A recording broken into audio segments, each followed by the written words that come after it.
இந்திய நிறுவனங்களுக்கு தங்கள் நிலங்களை வழங்குவதற்கு எதிர்ப்பு தெரிவித்து முத்துநகர் விவசாயிகள் கொழும்பில் போராட்டம் ஒன்றினை முன்னெடுத்தனர். குறித்த போராட்டமானது இன்று பிரதமர் அலுவலகத்திற்கு முன்பாக இடம்பெற்றது. முத்துநகர் பகுதியில் சூரிய மின் உற்பத்தி நிலையத்தினை அமைக்கும் நோக்கில் பொதுமக்களின் விவசாய நிலங்களை அபிவிருத்தி என்ற பெயரில் அபகரிக்கப்படுவதற்கு எதிராகவே இந்த போராட்டம் முன்னெடுக்கப்பட்டது. குறித்த போராட்டத்தில் சிவில் சமூக அமைப்புகள் மற்றும் முத்துநகர் பொதுமக்களும் கலந்து கொண்டிருந்தனர்.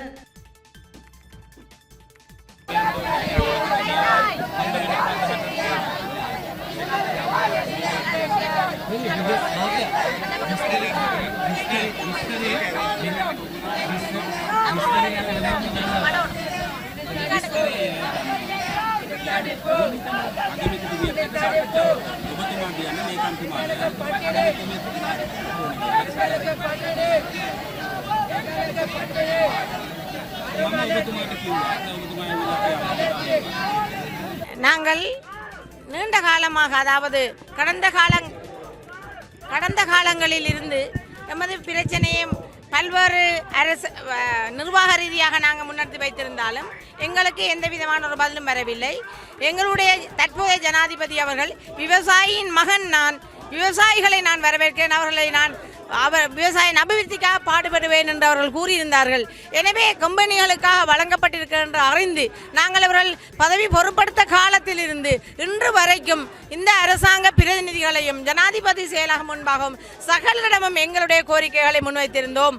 எங்களுடைய விவசாய நிலத்தை எங்களுக்கே தந்துவிட வேண்டும் என்று குறைந்தது துறைமுக அதிகார சபையினால் கையகப்படுத்தப்பட்ட அல்லது கெசட் பண்ணப்பட்ட அந்த விளைநிலத்தில் வெறும் 800 ஏக்கர் விளைநிலத்தை 352 விவசாயிகள் தங்களுடைய வாழ்வாதாரமாக கொண்டு அந்த வாழ்ந்து வருகின்றார்கள். உங்கள் எல்லாருக்குமே தெரியும், முத்துநகர் விவசாய நிலத்தை பற்றின பிரச்சனை உங்கள் எல்லாருக்குமே தெரியும்.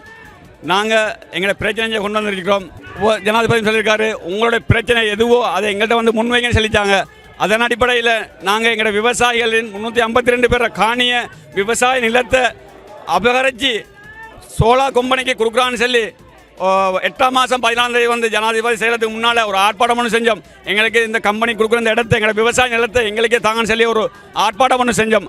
அந்த டைமில் அவங்க சொன்னாங்க, ஜனாதிபதி செயலத்திலிருந்து 8ஆம் மாதம் 30ஆம் தேதி உங்களுக்கு ஒரு முடிவு ஒன்று தருவோம், நல்ல தீர்வு ஒன்று தருவோம்னு சொல்லியிருந்தாங்க.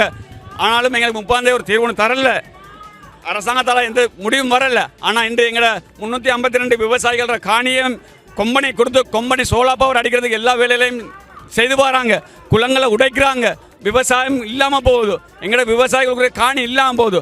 நாங்கள் உங்கள்கிட்ட என்ன கேட்குறோம், எங்களோட வாழ்வாதாரத்துக்கு எங்களுக்கு விவசாயம் செய்யக்கூடிய எங்களை காணியை தான் நாங்கள் கேட்குறோம்.